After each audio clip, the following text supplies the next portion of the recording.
మధ్యప్రదేశ్లోని హోలీ వేడుకల్లో అపశృతి జరిగింది. ప్రముఖ ఆధ్యాత్మిక క్షేత్రం ఉజ్జయిని మహంకాళి అమ్మవారి దేవాలయంలో అగ్ని ప్రమాదం సంభవించింది. ఆలయంలోని గర్భగుడిలో ఈ ప్రమాదం జరిగింది. ఈ ప్రమాదంలో పూజారులతో సహా 14 మంది భక్తులు గాయపడ్డారు.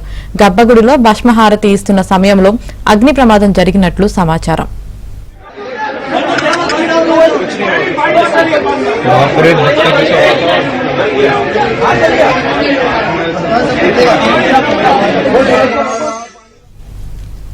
ఆలయంలో హోలీ సందర్భంగా సాంప్రదాయ వేడుకలు జరుగుతున్న సమయంలో అగ్ని ప్రమాదం జరిగినట్లు సమాచారం.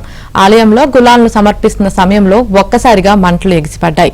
ఈ క్రమంలో అక్కడే ఉన్న ఓ వస్త్రం అంటుకొని పూజారులు భక్తులపై పడింది. ఈ విషయాన్ని ఆలయ పూజారి ఆశీష్ ధృవీకరించారు.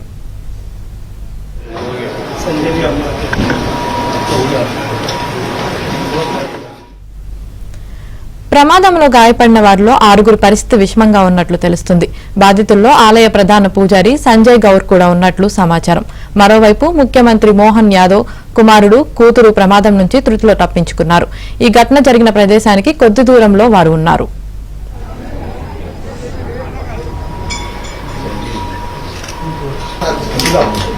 अंदर अंदर तो हाथ